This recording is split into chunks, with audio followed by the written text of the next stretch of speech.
Olá, futuros biólogos e biólogos, tudo bem com vocês? Hoje nós vamos abordar um tema que é muito importante para qualquer laboratório. Nós vamos mostrar uma técnica que é essencial para qualquer bom exame de hematologia. Nós vamos falar sobre esfregaço sanguíneo. Se você quiser entender um pouquinho mais sobre essa técnica, confere comigo.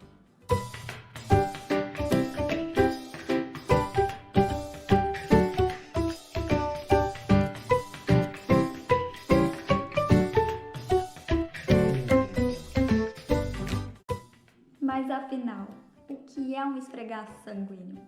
Pessoal, o esfregaço sanguíneo nada mais é do que uma parte do processo do exame de sangue. É nesse esfregaço sanguíneo que nós realizamos a contagem de plaquetas e também de leucócitos. É nele que nós fazemos a diferenciação dos glóbulos brancos para os glóbulos vermelhos.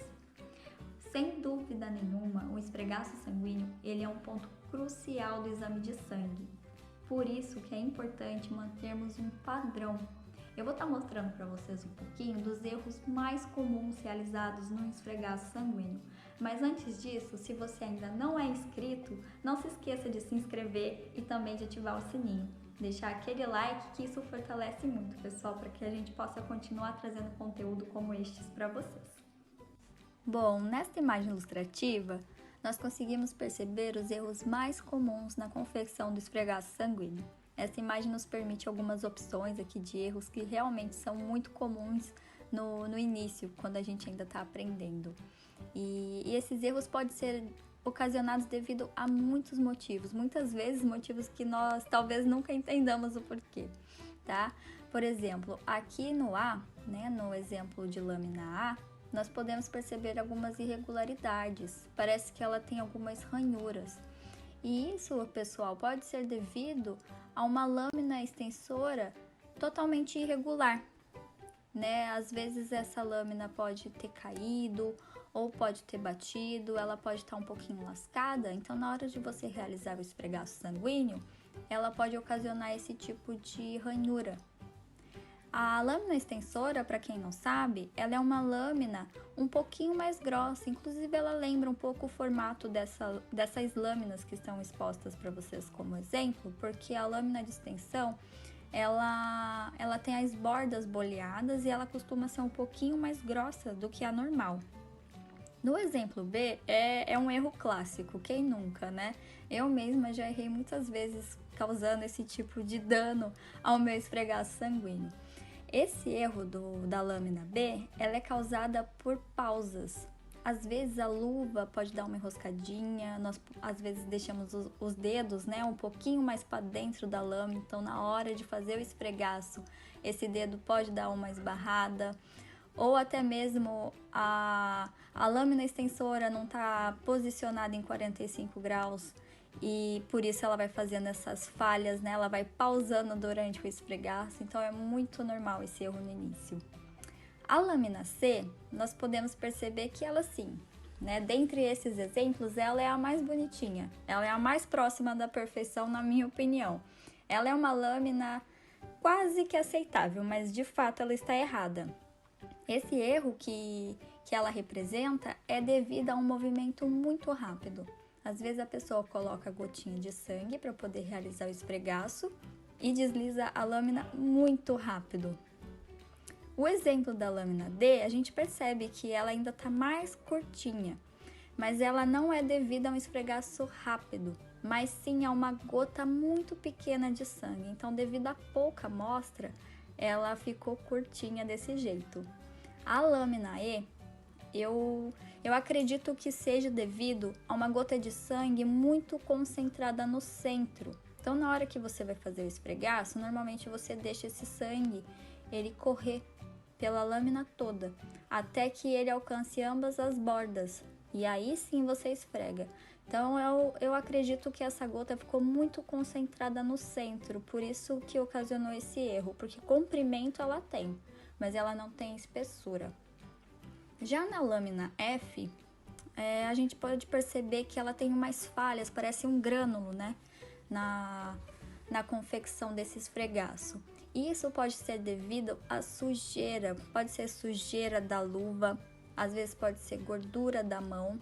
Então essa amostra quando esfregada numa lâmina que está um pouco sujinha, um pouco engordurada, ela tende a ter essas pequenas bolhas, né? Essas falhas. É muito normal esse erro também, que às vezes a gente pega a lâmina com um pouquinho de empolgação, a luva tá com um pouquinho de pó, ou então a gente foi com a mão direto para tirar a lâmina do pacotinho e a mão ela possui gordura, né? Então, devido a esse tipo de sujeira, esse erro acontece no esfregaço sanguíneo. Já no exemplo G, eu percebo que tem uma pressão muito desigual na lâmina extensora. É como se tivesse colocado mais força para esfregar de um lado do que do outro. Não que se utilize de força, viu, pessoal, para poder fazer o esfregaço sanguíneo. Porém, contudo, às vezes a pessoa ou deixou ela um pouco virada mais para um lado na hora de fazer o esfregaço sanguíneo, ou a concentração desse sangue acabou ficando um pouco mais de um lado do que do outro, tá mal dividido. Então, esse erro foi por uma pressão desigual. No último exemplo, né, o exemplo H, nós podemos perceber que ela tem uma falha meio esbranquiçada no meio. Esse erro eu já não considero tão comum assim, mas já aconteceu comigo e eu também já vi outras pessoas errando, mas não vejo ele como um erro tão comum. Ele é devido à demora da confecção do esfregaço. Quando a gente está aprendendo, a gente quer entender como coloca a gotinha, ou como que faz para estar esfregando. Só que conforme essa gota está em cima da lâmina, o tempo vai passando, ela vai secando. Então, devido à demora da confecção desse esfregaço, esse sangue vai ficando mais seco e por isso que risca dessa forma, né? O esfregaço fica meio falho no meio, devido à gotinha ser concentrada no meio do esfregaço. Então, as bordas dela ficam mais preenchida, sendo que o centro fica com esse espaço meio vago. Neste vídeo eu mostro para vocês um pouquinho do como de fato é realizado a técnica do esfregaço sanguíneo na prática, tá? Perceba que eu estou homogeneizando a amostra, isso é extremamente importante para que o nosso esfregaço ele saia perfeito. Observe também que eu seguro nas extremidades da lâmina para que não ocorra aquele erro devido à gordura do dedo ou até mesmo o pozinho que cai da luva. Eu tenho o costume de retirar a amostra utilizando um capilar de vidro, como vocês podem perceber. Mas existem pessoas que têm a preferência por utilizar uma pipeta. Ali eu já coloquei a gotinha de sangue. Eu vou pegar a lâmina extensora e vou puxar esse sangue um pouquinho para trás, em 45 graus. Assim que ele chegou nas extremidades da lâmina, né, nas duas bordas, eu faço o esfregaço de forma rápida para que também não ocorra falhas. Por fim, nesta última imagem nós conseguimos entender e também identificar a diferença das 3 regiões do esfregaço sanguíneo, sendo que a primeira delas é muito espessa, como observado ali no quadrinho abaixo. Tem uma alta concentração de hemácias e também de leucócitos, onde dificulta a identificação destes, tá? Já no quadrinho número 2, observa-se ali que é uma boa área para fazer a identificação dessas células. As hemácias ali já se encontram um pouco mais dispersas, nós conseguimos fazer a diferenciação de cada tipo de leucócito e também a identificação de plaquetas. Já no último quadrinho, o número 3, percebemos que ele faz algumas falhas, né? Ele tem algumas falhas. É uma região realmente muito fina para observação. Também é possível fazer a identificação das células, né? As plaquetas, os leucócitos e diferenciá-los.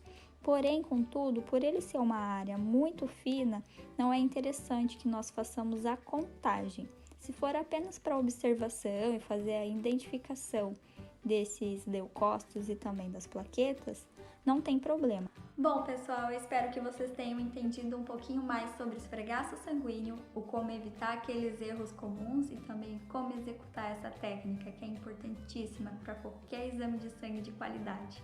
Eu espero vocês nos próximos vídeos, então não se esqueça de se inscrever no canal e até mais!